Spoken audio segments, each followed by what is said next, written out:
When we first meet Klaus Mikaelson, in the second season of The Vampire Diaries, he arrives in Mystic Falls, like a hurricane. He kills without hesitation. He manipulates everyone around him without a second thought. He builds a reputation as the most feared creature in the supernatural world, a hybrid who spent 1,000 years refining every part of himself into a weapon. For years, that is the only version of Klaus we see. The villain, the monster, the big bad that even the most powerful characters in the show shrink away from. We write him off as a creature born to do evil, someone who takes joy in the pain of others, someone who can never be anything more than the terror he inflicts on the world. This narrative is easy to hold on to. It fits the simple structure of the stories we tell ourselves about good and evil. We want clear lines between the hero and the villain. We want to know who to root for and who to hate. Klaus fits the villain role perfectly on the surface. He has no regard for human life. He betrays even the people closest to him when it serves his purpose. He spends centuries chasing power and control, leaving a trail of blood and broken bodies in his wake. There is no shortage of terrible acts to point to when we call him a monster. But if we take the time to look past the surface, we find a far more complicated story. A story that does not excuse his actions, but gives them context that most casual viewers never stop to unpack. I have rewatched every episode of The Vampire Diaries, and the originals more times than I can count. And every time I go back to Klaus' arc, I see new cracks in the monster mask he wears. I see the boy underneath the rage. The boy who never got a chance to be anything else. The boy who built the monster around himself like a suit of armor, because it was the only way he knew how to survive. Klaus Mikaelson spent 1,000 years perfecting the art of being a monster. He learned to strike first before anyone could strike him. He learned to make people fear him, because fear was the only thing he could rely on to keep himself safe.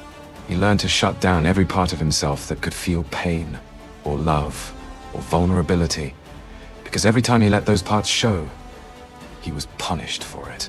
Over a millennium, that armor became his identity. The monster became who he was, not just what he wore to protect himself.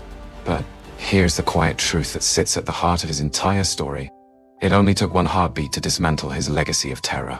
It only took the birth of his daughter, Hope Mikaelson, to crack open that armor and let the light in.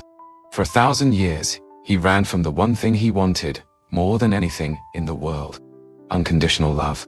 He feared it more than he feared Mikael, more than he feared death itself. Because love meant vulnerability. Vulnerability meant the chance to be hurt again. And he had already been hurt more than any one person could ever bear. This is the core question we are going to unpack across this entire series. Can a monster truly find redemption through the very thing he feared most? Can a man who spent 1,000 years building his life around pain and control ever learn to live through love? Can the cycle of violence that defined his family for centuries ever be broken by a child who was born into the very chaos that created it? These are not just hypothetical questions for a fictional character. They are questions that hit on something deeply human. We all have parts of ourselves that we hide away, parts that we are ashamed of, parts that we think make us unlovable. We all build armor to protect ourselves from the world, and we all wonder if there is anything that can break through that armor and let us be seen for who we really are. Before we dive into the details of Klaus' redemption, we have to be clear about one thing. This series is not an attempt to justify the terrible things Klaus did. He killed thousands of innocent people over 1,000 years. He tortured and manipulated his own siblings for centuries. He destroyed entire communities for his own gain. He inflicted pain on nearly every person he ever met. None of that can be erased. None of that can be excused. Redemption does not mean erasing the harm you have done. It means acknowledging it and choosing to do better, even when it costs you everything. What we are going to do here is look at the full picture of Klaus Mikaelson. We are going to look at the trauma that created the monster. We are going to look at the defense mechanisms he built to survive that trauma, and how those mechanisms eventually became a prison he could not escape. We are going to look at how the birth of his daughter changed every single part of who he was, and forced him to confront the parts of himself he had buried for 1,000 years. We are going to look at how he fought to break the cycle of violence that had defined his family for generations, so that his daughter would never have to carry the same burden he did. And we are going to look at his final sacrifice, and what it really means for his legacy. Too often, we reduce fictional characters to simple labels. Hero, villain. Good, evil.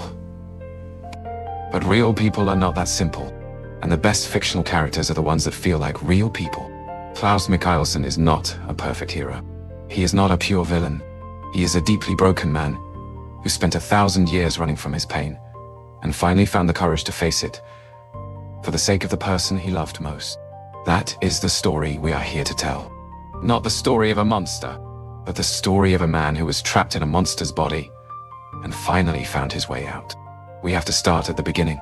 To understand how Klaus became the man we meet in Mystic Falls, we have to go back to the very start of his story. We have to go back to his childhood, to the man who created the blueprint for his paranoia and his rage. We have to go back to Mikael, the man who Klaus called father, the man who spent 1,000 years hunting him across the world, the man whose ghost haunted Klaus every single day of his long life, even after he was dead. Mikael is the root of every single part of Klaus' trauma. He is the architect of the paranoia that defined Klaus' 1,000-year reign of terror. He is the reason Klaus built his identity around being a monster, because Mikael taught him, from the day he was born, that he was not worthy of love, that he was a mistake, that he was a monster. And Klaus spent the rest of his life living up to that label, because it was the only thing he ever knew. In the next chapter, we are going to break down exactly how Mikael's abuse shaped Klaus' entire psyche. We are going to look at how the constant threat of violence and rejection forced Klaus to build a defense mechanism so strong, it took over his entire identity. We are going to talk about how the always and forever vow, the promise that was supposed to keep his family together, became a cage of codependency that trapped them all for centuries. And we are going to lay the groundwork for how that cage was finally broken by the birth of a child that no one ever expected. For now, I want you to hold on to that core question we started with. Can a monster truly find redemption through unconditional love? As we walk through every step of Klaus's journey, I want you to ask yourself that question again and again. I want you to look past the monster mask and see the man underneath. I want you to see the pain and the fear and the desperate need to be loved that drove every single one of his actions, even the most terrible ones. This is not a story about excusing evil. This is a story about understanding it. This is a story about how even the darkest soul can be changed by love. This is a story about how fatherhood can rewrite a legacy that was built on 1,000 years of terror. This is the story of Klaus Mikaelson, beyond the villain label, beyond the monster. The full, complicated, human story of a man who spent 1,000 years running and finally found a reason to stop.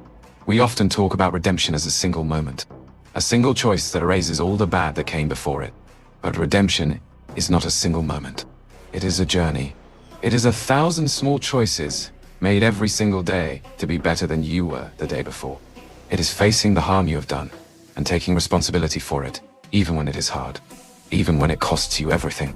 Klaus' redemption journey did not start with his final sacrifice. It started the moment he held his daughter for the first time. It started the moment he realized he had something to lose that was more precious than his own power. It started the moment he decided he would do anything to protect his daughter from the pain he had carried for 1,000 years. Over the course of this series, we are going to walk through that journey step by step. We are going to start with the trauma that created the monster. We are going to look at how that trauma shaped every part of his life and every choice he made. We are going to look at how the birth of his daughter shattered the world he had built for himself and forced him to confront everything he had buried. We are going to look at how he fought to break the cycle of generational violence that had defined his family for centuries. We are going to look at how he learned to sacrifice for the people he loved, instead of demanding sacrifice from them. And we are going to end with his final choice, and what it means for his legacy, and for the daughter he gave his life to protect. If you are only here for the villain story, that is fine. You can keep the simple narrative of Klaus Mikaelson the monster. But if you are willing to look deeper, you will find a story that is far more powerful and far more human. You will find a story about how even the most broken among us can find redemption. How even the darkest soul can be changed by love. How even 1,000 years of terror can be undone by a single choice to be better. That is the story we are here to tell. The full story of Klaus Mikaelson. The boy who was broken by his father. The man who became a monster to survive. The father who gave up everything to save his daughter. The soul that found redemption, even after 1,000 years of darkness. And it all starts with the ghost of Mikael and the architecture of paranoia that he built inside Klaus' mind. 1,000 years before Hope Mikaelson was even born.